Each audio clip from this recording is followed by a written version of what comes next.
the Qur'an, it is related that man is created in a three-stage process in the mother's womb.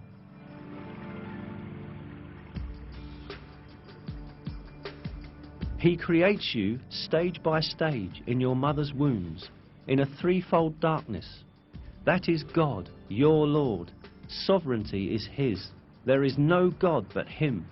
So what has made you deviate?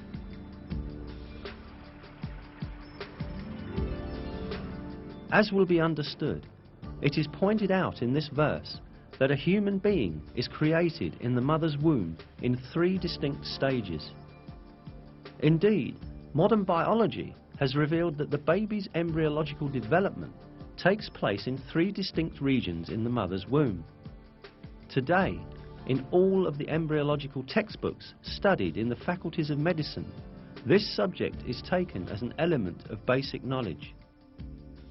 For instance, in basic human embryology, a fundamental reference text in the field of embryology, this fact is stated as follows.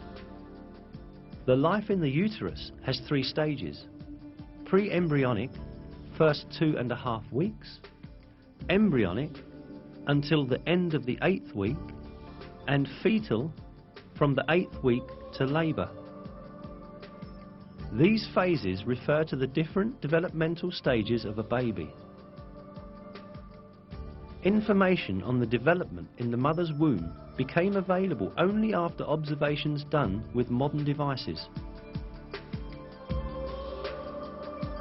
Yet, just like many other scientific facts, these pieces of information are imparted in the verses of the Qur'an in a miraculous way. The fact that such detailed and accurate information was given in the Qur'an at a time when people had scarce information on medical matters is clear evidence that the Qur'an is not the word of man, but the word of God.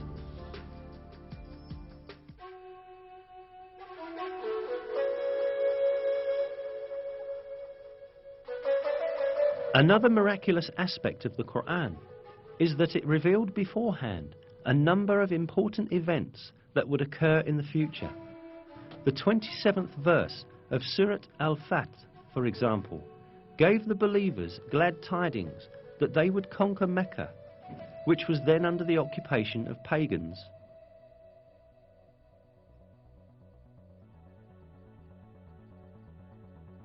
God has confirmed His messenger's vision with truth.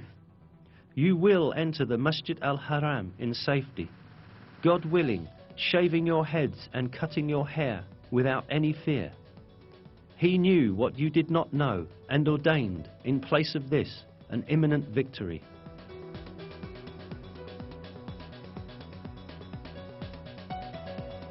In close consideration, the verses seem to announce yet another victory that will take place before the victory of Mecca. Indeed, as stated in the verse, the believers first conquered the Kaaba fortress, which was under the control of the Jews, and then entered Mecca.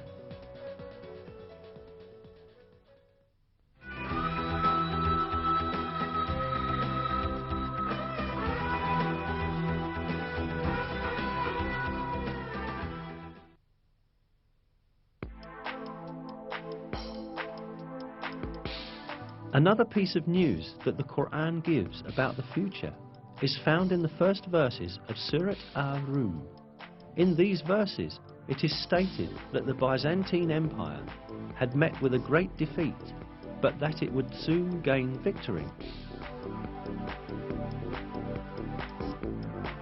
The Romans had been defeated in the land nearby, but after their defeat, they will themselves be victorious in a few years' time. The affair is God's from beginning to end.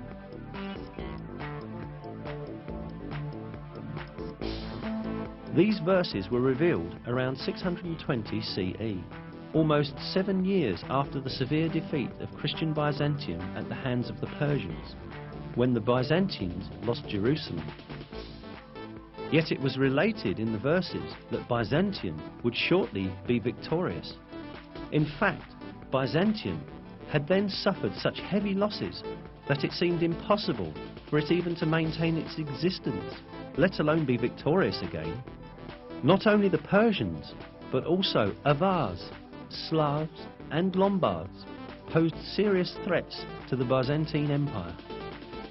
The Avars had come as far as the walls of Constantinople. The Byzantine Emperor Heraclius had ordered the gold and silver in churches to be melted and turned into money in order to meet the expenses of the army. Many governors had revolted against Emperor Heraclius, and the empire was on the point of collapse.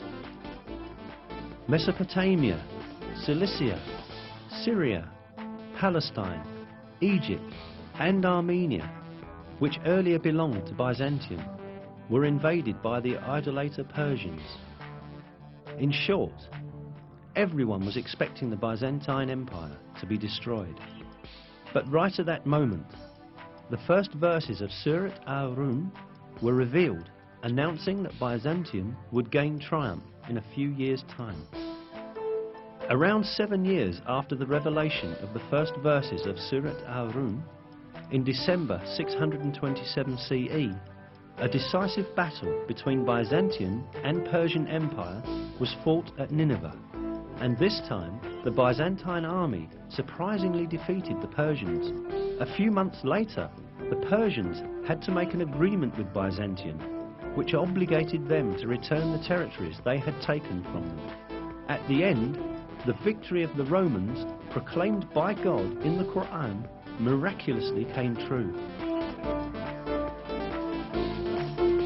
Another miracle revealed in these verses is the announcement of a geographical fact that could not be discovered by anyone in that period. In the third verse of Surat al-Rum, we are informed that the Romans had been defeated in the lowest region of the earth. This expression, Adna el-Ard in Arabic, is interpreted as a nearby place in many translations.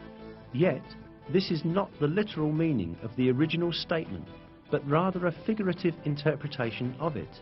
The word Edna in Arabic is derived from the word Deni, which means low, and Ard, which means world. Therefore, the expression Edna el-Ard means the lowest place on the earth.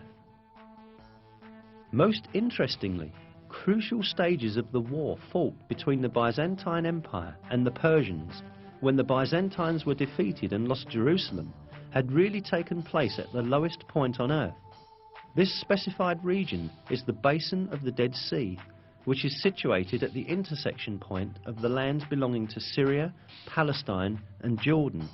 The Dead Sea, lying at 395 meters below sea level, is the lowest region of the earth.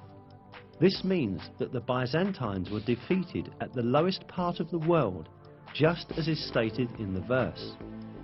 The most interesting point lies in the fact that the altitude of the Dead Sea could only be measured with modern measurement techniques.